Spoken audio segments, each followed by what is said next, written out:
영국이 중국에게 선전포고를 했습니다. 지난 29일 영국의 데일리 메일에서 보도한 바에 따르면 영국 정부가 중국에게 참을 수 없는 분노를 터뜨렸다고 하는데요. 영국은 이미 봉쇄 정책을 최소 6개월 이상 유지할지도 모르는 국가적인 위기 상태에 직면했으며 사태 초기에 이번 사태의 심각성을 은폐했던 중국 정부는 앞으로 국제적인 심판을 면치 못할 것이라고 경고했죠. 정부의 선임 장관들은 앞으로 영국이 중국 공산당과의 관계 재검토가 시급하다고 강조하며 중국 내에서 대대적인 개혁이 벌어지지 않는다면 중국은 이제 국제사회에서 불가촉 천민 국가로 추락할 준비를 해야 할 것이라고 선언했습니다. 지금도 중국은 허위 정보를 퍼뜨리는 캠페인에만 열중이며 이는 너무나도 역겨워 분노가 최고 수준에 이르고 있다고 하죠. 원래 영국 정부에서는 미국 정부가 주도하던 중국 화웨이 봉쇄 정책에 역행하며 영국 내 화웨이 5G 장비 진출을 허용하고 있었는데요. 보리스 존슨 영국 총리는 이번 사태를 계기로 이것을 전면 재검토하여 중국의 진입을 막겠다는 의향을 밝혔습니다. 영국의 한 장관은 세계 경제를 비밀리에 망치고도 아무 일도 없었던 듯 행동하는 중국의 야욕을 참을 수 없다, 허용할 수도 없다, 우리 경제와 인프라의 중요 시설에 화웨이가 발끝 하나도 들이지 못하도록 막겠다 라며 본격적인 탈중국의 움직임을 예고했죠. 영국이 이렇게 극도의 분노 상태에 빠진 이유는 현재 영국은 일반 국민들뿐만 아니라 정치 수뇌부, 왕가까지 모두 심각한 확산 추세를 보이고 있기 때문입니다. 현재 영국은 하루에 3,000명에 가까운 수치 증가를 보이며 전 세계 8위에 위치해 있고 보리스 존슨 영국 총리뿐만 아니라 보건부 장관도 모두 확진 판정이 나와 격리 상태에 들어갔습니다. 게다가 왕가에서는 찰스 왕세자에 이어 엘리자베스 여왕의 시종마저 확진 판정을 받았는데요. 매일 밀접한 접촉을 이어오는 시종뿐만 아니라 일주일에 한 번 알현을 해오는 보리스 존슨 총리마저 모두 확진 판정을 받았다는 것은 엘리자베스 여왕 또한 고위험군이라는 것을 의미합니다. 중국에서 시작된 위기가 영국의 심장을 노리게 된 것이죠. 이러한 현상은 미국에서도 마찬가지입니다. 미국은 미중 무역 분쟁의 충격으로 인해 경제에 타격이 오자 이를 주도했던 트럼프 대통령 또한 중국에 대한 강력한 제재를 어느 정도 완화시키는가 싶었는데요. 이번 사태를 계기로 더욱 강건하게 중국을 상대하게 된 것이죠. 지난 28일 월스트리트 저널에 따르면 미국 상무부가 화웨이에 대한 제재를 이전보다 더욱 강력하게 만드는 계획을 추진 중이라고 합니다. 현재 미국에서 설계된 반도체 장비로 생산되는 모든 반도체는 하나도 빠짐없이 수출 허가를 의무적으로 받아야 한다는데요. 이것은 특히 친화웨이 정책을 펼쳐온 대만의 반도체 업체 TSMC를 응징하기 위한 움직임이라고 해석됩니다. 이제 본격적으로 화웨이뿐만 아니라 화웨이를 돕는 타 기업에도 제재를 가하겠다는 강한 의지이죠. 이렇게 전 세계적으로 본격화된 화웨이 제재의 움직임은 이제 정말로 중국에게 큰 타격을 줄 것이라 전망되는데요. 지난 25일 월스트리트 저널에서 보도한 바에 따르면 런정페이 화웨이 회장이 직접 이제는 화웨이의 큰 성장이 보이지 않는다 라고 했다고 합니다. 그동안은 미국의 제재에도 중국 내수 소비로 버텼지만 그것도 이제 한계에 봉착하며 판매량이 급감한 것인데요. 시장조사기관 스트레이티지 어널리틱스에 따르면 지난 2월 화웨이의 스마트폰 글로벌 판매량은 550만 대에 그쳤다고 합니다. 이것은 1위인 삼성전자의 1820만 대보다 훨씬 적은 겨우 30% 수준밖에 안 되는 수치인 것이죠. 작년까지만 해도 삼성전자의 위치를 위협하던 화웨이가 단 1년 만에 바닥이 보이지 않는 추락을 시작한 것인데요. 그만큼 현재 전 세계의 중국에 대한 분노가 엄청나다는 것을 의미합니다. 스페인 또한 지난 28일 현사태로 인해 마리아 테레사 공주가 세상을 떠났으며 독일의 메르켈 총리도 접촉 의사가 확진자라는 판정이 나와 자가격리에 들어갔습니다. 중국에서 시작되어 철저히 은폐되었기 때문에 걷잡을 수 없이 커버린 사태가 전 세계를 락다운시킨 것입니다. 그리고 이는 곧 대한민국의 삼성전자에게 반사이익을 남길 것으로 보이고 현재 각국에서 따라하고 있는 한국의 위기 대응 모델 역시 대한민국의 브랜드 이미지를 높일 것으로 기대됩니다. AFP통신에서 보도한 바에 따르면 이미 독일은 한국의 성공 모델을 복제하여 하루에 20만 명 이상의 검사를 목표로 하겠다고 선언했습니다. 이미 주당 30에서 50만 회의 검사를 함으로써 유럽에서는 가장 많은 검사를 하는 국가가 독일이지만 이제는 아예 모든 싹을 잘라내버리기 위해 세계에서 부러움의 대상이 된 한국으로부터 광범위한 검사와 격리 전략을 차용하기로 결정한 거죠. 기존까지는 유증상자에게만 사후 확인하던 전략을 선제적 검사를 하는 한국의 모델로 적극 변경하는 것입니다. 독일의 질병관리본부격인 로베르트 코흐 연구소의 라타르 비엘러 소장은 한국과 독일은 서로 다른 나라이지만 한국의 탐지, 검사, 치료 전략은 우리에게 훌륭한 본보기가 될 수 있습니다 라며 한국의 전략을 따라하는 동기를 설명했죠. 이것에 더 나아가 한국에서처럼 스마트 기기를 이용하여 사람들의 동선을 추적하는 방안도 논의 중이지만 아직 과거의 아픔으로 인해 사생활에 민감한 독일로서는 곧바로 실행에 옮기기에는 무리라고 판단되고 있습니다. 지금까지 퍼플튜브였습니다. 여러분의 구독과 좋아요 그리고 알림 설정은 콘텐츠 제작에 큰 힘이 됩니다. 감사합니다.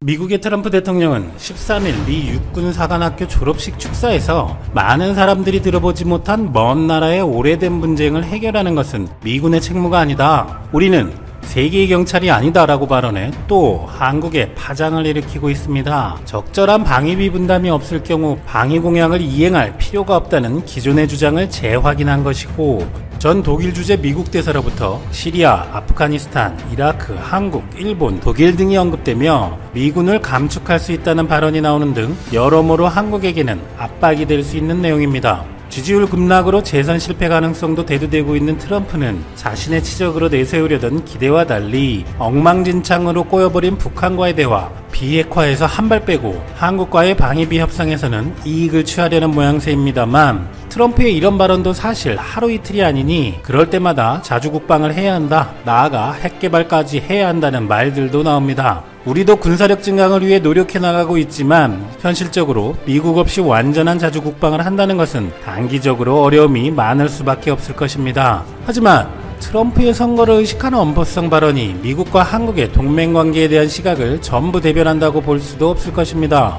미국의 양당인 공화당과 민주당의 코리 가드너, 에드마키 상원의원이 초당적으로 한국전쟁 발발 70주년을 기념하는 결의안을 미국 상원에 처음 제출했는데 두 나라의 동맹관계 수립의 의미와 현재까지의 평가에 대해서 트럼프와는 다른 시각이 잘 드러나 있습니다. 결의안에는 미군 179만 9천 명이 참전해 36,574명이 전사했고 7,500명이 실종되었으며 6.25는 미국과 한국이 피로 맺어진 혈맹관계의 출발점이 되었다고 의미를 부여했습니다. 이어 휴전 이후 한국에 여전히 주둔 중인 주한미군을 한국에 계속 유지시키는 것은 미국의 국익에 부합한다고 강조하고 있습니다. 그런데 결의안의 후반 부분이 최근의 코로나 관련 내용이어서 또 눈길을 끕니다. 70년의 동맹 역사가 코로나 대응에서 협력을 이끌어낸 사실, 한국 정부가 코로나 사태 때 국제사회 및 미국에 기여한 사실, 한국 정부가 마스크 50만 개를 미국의 참전용사들에게 기부한 사실, 또 마스크 200만 개를 미국 의료진에 기부한 사실들을 일일이 열거했습니다. 이처럼 최근 코로나 사태에서 한국의 진단키트, 마스크 등 방역용품 지원이 국제사회, 특히 한미동맹과 6.25 참전국들에서 크게 평가받고 있는 것으로 보입니다. 앞서 한국의 6.25 전쟁 70주년 기념사업추진위원회는 5월부터 22개 유엔 참전국의 참전용사에게 감사의 마음을 담은 마스크를 지원했습니다. 6.25 당시 미국 등 전투지원 16개국, 의료지원 6개국에 195만 7,733명이 참전했었고 이 가운데 3만 7,902명이 전사, 10만 3,460명이 부상을 당하는 등 피해 인원은 15만 1,129명에 달합니다. 이에 추진위는 참전용사의 90% 이상을 차지하는 미국에 마스크 50만 장, 나머지 21개국에 50만 장을 배분했는데 이에 대해 로버트 윌키 미국 보훈부 장관은 우리가 보살펴야 할 참전용사를 위한 고귀한 대의를 향해 함께 손을 잡아줘서 감동했다고 밝혔고 폼페이오 국무장관도 트위터에 육군에 복무했던 사람으로서 기쁘고 미국은 다정한 기부와 너그러움에 대해 한국 측에 감사드린다고 전했습니다. 2차 대전 당시 부족 고유의 나바호어를 사용해 해독 불가능한 암호를 개발해 암호 통신병으로 활약했던 미국 원주민 나바호족 참전용사에게도 마스크 1만 장과 손소독제 등 방역 물품을 지원한 것도 눈길을 끕니다. 나바호족은 6.25 전쟁 당시 800명이 참전했고 이 중 현재 생존해 있는 참전용사는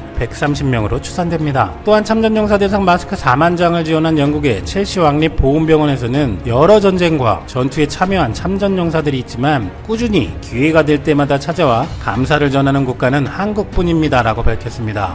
이탈리아에서는 현지 언론 오세르 바토리오 시칠리아에서 한국은 잊혀진 전쟁의 이탈리아 참전용사를 잊지 않는다라는 기사를 게재했습니다. 기사에서 참전용사의 자녀인 산토르 씨는 한국이 참전용사 가족에게 100개가 넘는 KF-94 마스크가 담긴 선물 가방을 가정당 1개씩 보냈고, 거기에는 다시 한번 자유를 위해 싸워준 이들에게 감사한다는 진심 어린 편지가 담겨 있었는데, 이는 예상치 못한 선물이어서 더욱 감사를 느꼈고 우리도 한국을 절대 잊지 않겠다고 말했습니다. 미국, 영국, 캐나다, 터키, 호주 등 22개국의 참전용사들로부터 6.25 이후 70년이나 세월이 흘렀지만 한국에서 자신들을 잊지 않고 보낸 생각지도 못한 선물에 감동을 느꼈다는 반응이 이어지고 있습니다. 당연히 이런 마스크 지원 이전에도 세계의 많은 한국전 참전용사들은 아직도 한국을 잊지 않고 있습니다. 2016년 국군의장대가 인천국제공항 입국장으로 한 젊은이의 영정과 함께 들어옵니다. 6.25 전쟁 때 영국군으로 참전했던 고 로버트 맥코터 씨입니다. 1950년 9월 낙동강 전투에도 투입됐던 맥코터 씨는 1952년 고국으로 돌아간 지 63년 만에 유해가 되어 한국 땅을 다시 밟은 것인데, 2001년 70의 나이로 숨을 거둘 때 한국 땅에 묻어달라는 유언에 따라 세계에서 유일한 유엔군 묘지인 부산 유엔기념공원에 안장됐습니다. 6.25 참전용사가 사후에 개별적으로 한국의 유엔기념공원에 안장된 것은 프랑스의 레몽 베르나르 씨, 영국의 로버트 맥카터 씨, 미국의 제임스 델라 헌터 씨, 네덜란드의 니콜라스 씨 등이 있습니다. 젊은 시절 목숨을 걸고 이 나라의 자유를 위해 싸워주고 돌아가신 이후에도 한국에 묻히기를 원하셨던 이분들은 어쩌면 우리보다 한국을 더 사랑하셨는지도 모릅니다. 생존해 계신 참전용사들 중에는 한국전 이후 자국의 정치 상황이 달라져 큰 곤란을 겪었고, 또 다른 나라들보다 경제 사정이 열악해서 더욱 어려운 생활을 하고 있는 참전용사분들도 계십니다.